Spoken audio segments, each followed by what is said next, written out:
In just hours from now, the Lunar New Year begins in China. But celebrations this year will be much tamer than usual.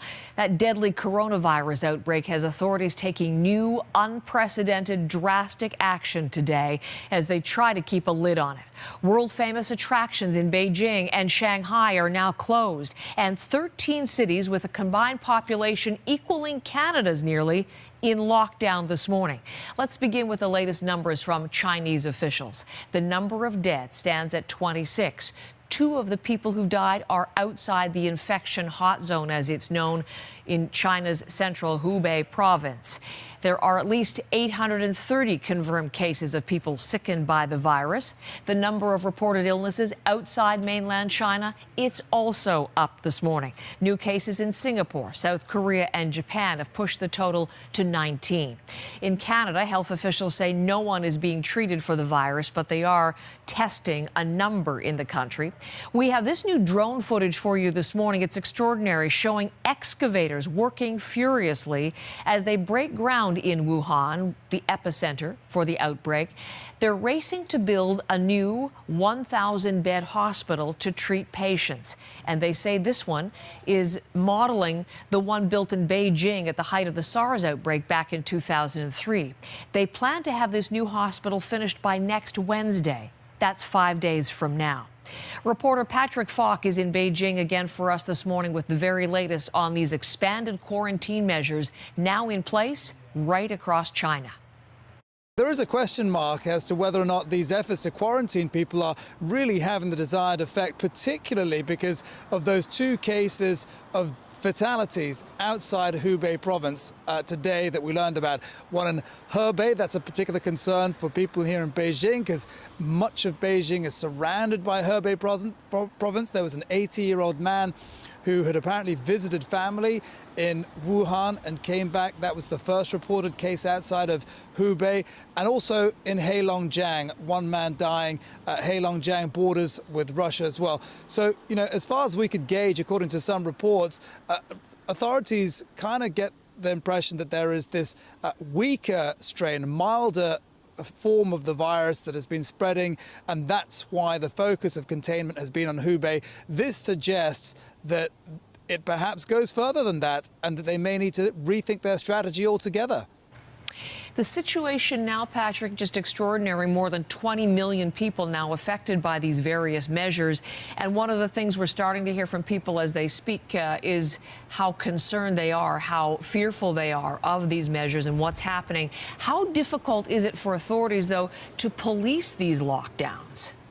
Yeah, well, we're hearing reports already that there do seem to be cracks in some of the efforts that they're trying to put in place. In particular, one story about a woman who managed to travel to France and get through checks.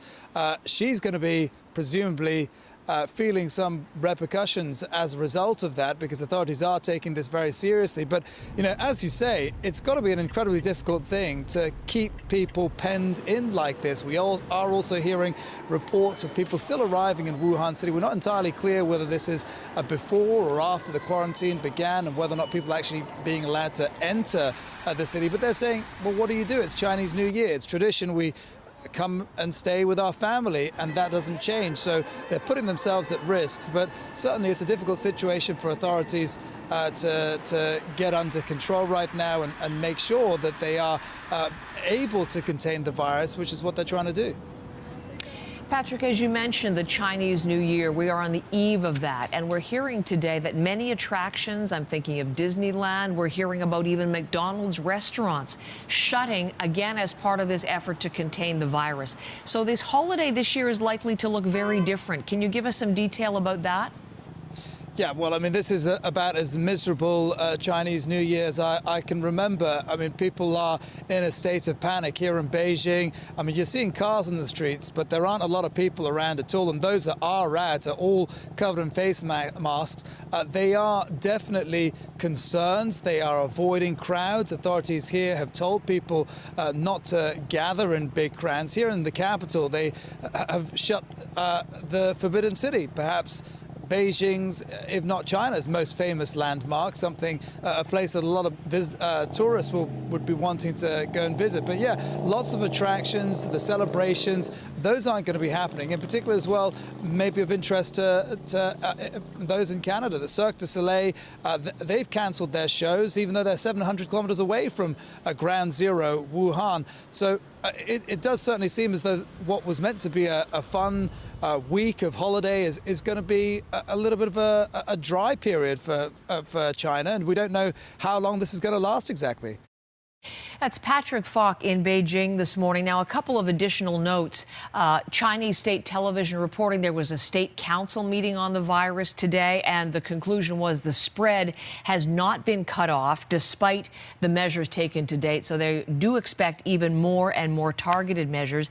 Patrick was also referring to the Cirque du Soleil. We reached out to them as well, and they have confirmed they've canceled their show in China, temporarily closing the shows in Guangzhou. So that is one of the things that they are doing as well, and we'll have more on that. And we're also getting, again, new numbers, just a little bit expanded from those which I was telling you.